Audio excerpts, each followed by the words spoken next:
जय हिंद दोस्तों, Indus ranger के यूट्यूब चैनल पे आप सबका स्वागत है। मैं आपके लिए आज एक सेशन लेके आया हूँ। इस सेशन में हम ये देखेंगे कि आप अपने जीएटी के मार्क्स को, एनडीए में आपका जो जीएटी होता है उसको आप कैसे बूस्ट कर सकते हैं, अपने मार्क्स को कैसे आप अपने एनडीए बनने का जो सपना है आपको उसको पूरा कर सकते हैं।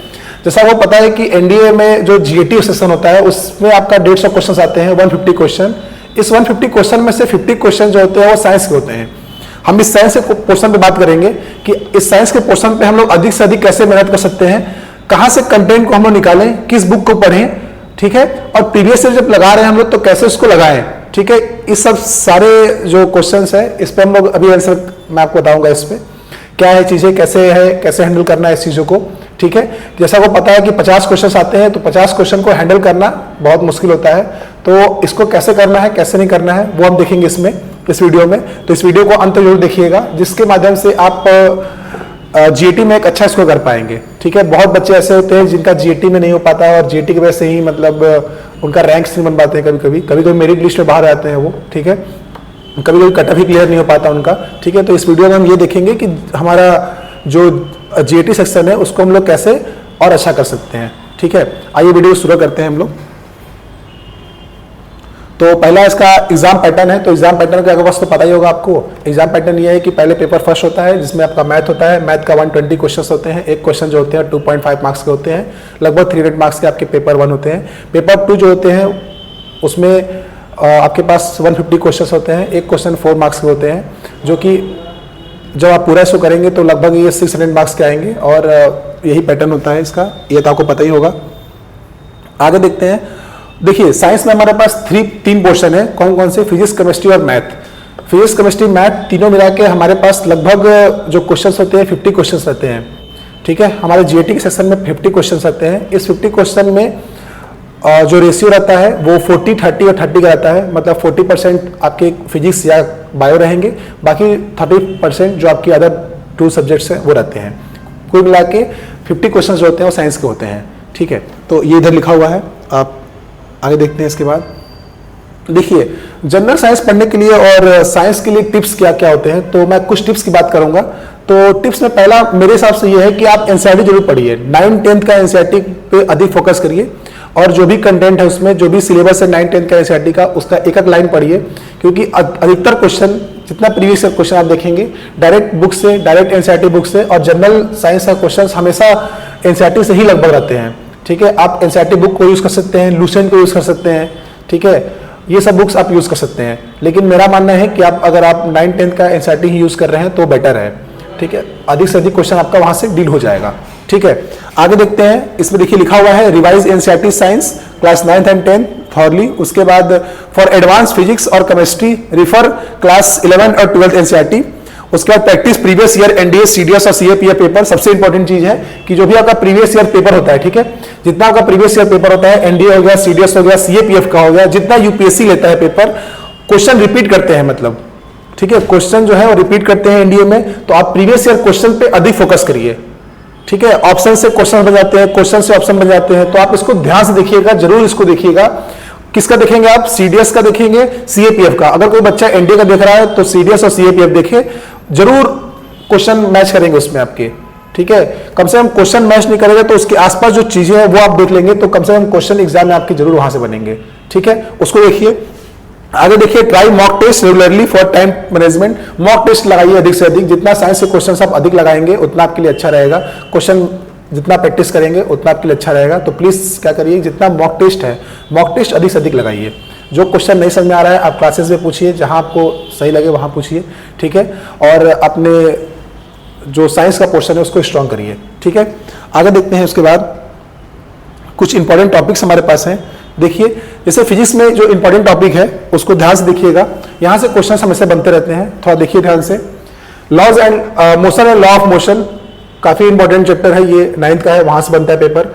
फिर उसके बाद वर्क एनर्जी पावर, वहां से क्वेश्चन आते रहते हैं। ग्रेविटी, हीट एंड टेम्परेचर, उसके बाद लाइट, इलेक्ट्रिसिटी, उसके बाद magnetic effect of electric current और सोर्स ऑफ एनर्जी।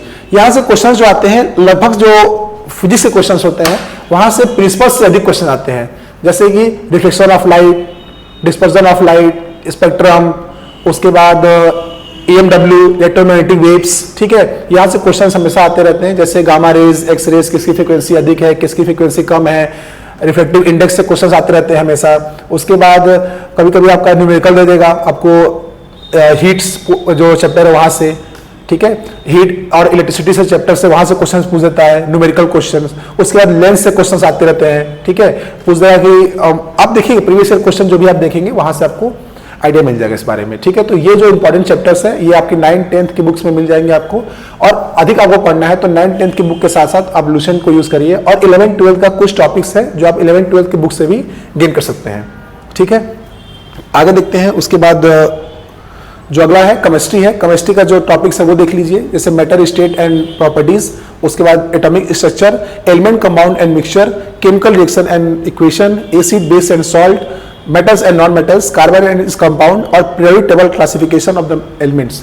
यहाँ से क्वेश्चंस बनते हैं तो पूछ देते हैं कि सबसे अधिक कौन सा गैस हमारे एनवायरमेंट में है। उसके बाद पूछ देगा क्वेश्चन आपसे कि रिडॉक्स रिएक्शन से क्वेश्चन हमेशा आते रहते हैं, लगभग रिएक्शन से क्वेश्चन हमेशा आते रहते हैं, ठीक है। कार्बन एंड कंपाउंड से क्वेश्चन हमेशा आते रहते हैं, आइसोबार, आइसोटोप्स, ये सब क्वेश्चन हमेशा आते रहते हैं, ठीक है। उसके बाद इवापोरेशन, बॉइलिंग पॉइंट, टेम्परेचर, यहाँ से क्वेश्चन हमेशा आते रहते हैं। तो ये सब केमिस्ट्री के कुछ टॉपिक्स हैं, इंपॉर्टेंट टॉपिक्स हैं। आप यहाँ से एक बार देखिए इस पोर्शन को, ये भी आपके 9th-10th की बुक्स में मिल जाएंगे, और जरूर इसको लगाइए, जरूर उस बुक को पढ़िए, जिससे माध्यम से आप अधिक से अधिक नंबर ला सकते हैं साइंस में, ठीक है। आगे देखते हैं। उसके बाद बायोलॉजी में आते हैं हम लोग। तो बायोलॉजी में हमारे पास cell structure and function, tissues in animal and plant, diversity of living organisation, organism, उसके बाद लाइफ प्रोसेस, और उसके बाद reproduction in animals and plant, hereditary and evolution, control and coordination, उसके बाद इन्वायरमेंट एंड नेचुरल रिसोर्सेज। यहाँ से भी क्वेश्चन आते रहते हैं। बायोलॉजी का कुछ टॉपिक्स है, 9th-10th का एनसीईआरटी से आते हैं।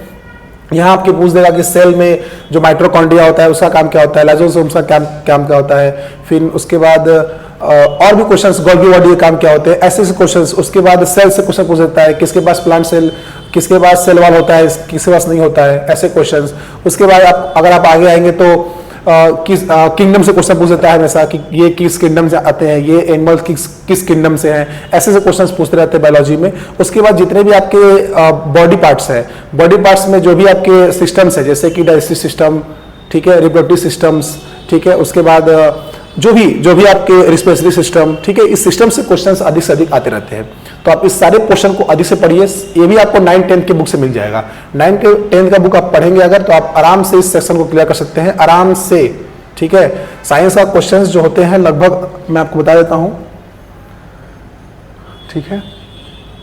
देखिए पहले एक बात ये देख लीजिए, पहले हमारे पास 2 बुक्स हैं, ये 9th का एनसीईआरटी है, ये 10th का एनसीईआरटी है। 9th-10th के एनसीईआरटी से आपका आराम से देखिए, बताता हूं कैसे आपको करना है पैटर्न को, इस क्वेश्चन करने ये है। देखिए साइंस के जो क्वेश्चंस हमारे पास 50 क्वेश्चंस आते हैं, इस 50 क्वेश्चंस में से फिजिक्स, केमिस्ट्री और बायोलॉजी, ठीक है। फिजिक्स के क्वेश्चंस लगभग वही जो मैंने आपको रेशियो बताया, 40% ये रहते हैं, ये 30% पूरे क्वेश्चन में, और 30% ये रहते हैं, ठीक है। आप आराम से अगर आप 9th-10th का एनसीईआरटी पढ़ते हैं, 9th और 10th का एनसीईआरटी पढ़ते हैं पूरा, तो 35+ क्वेश्चन आपको यहीं से मिल जाएंगे 9th-10th के एनसीईआरटी से। जनरल साइंस होते हैं, बहुत हार्ड साइंस नहीं होते हैं, जनरल साइंस होते हैं, जो भी आपके डे टू डे लाइफ में आप यूज करते हैं, ऐसे साइंस होते हैं, ठीक है। उसके बाद जो भी आपके और बार आपको एक्स्ट्रा बुक करना है, जो भी 15 क्वेश्चन बचा उसके लिए आप इस 15 क्वेश्चन के लिए आप लुसेंट का यूज कर सकते हैं, लुसेंट का बुक जो होते हैं साइंस के वो। उसके बाद आप 11th-12th की जो बुक्स होती हैं उसको भी यूज कर सकते हैं। जो भी बच्चे साइंस बैकग्राउंड के होंगे वो 11th-12th तो अच्छे से पढ़े ही होंगे, तो उनके लिए और भी अच्छा मतलब हो जाता है, क्योंकि आपको पता है यहाँ से 50 क्वेश्चन आने वाले हैं। 50 क्वेश्चन आप करेंगे, आप इंटू 4 करेंगे तो 200 मार्क्स तो आप यहीं से बन जाएंगे, ठीक है। तो साइंस एक बहुत अच्छा सब्जेक्ट है आपका मार्क्स को क्या करने के लिए, बढ़ाने के लिए। जीएटी सेक्शन में एक बहुत अच्छा सब्जेक्ट हो जाता है, जिसके माध्यम से आप अपने मार्क्स को बहुत अच्छे से बढ़ा सकते हैं, ठीक है।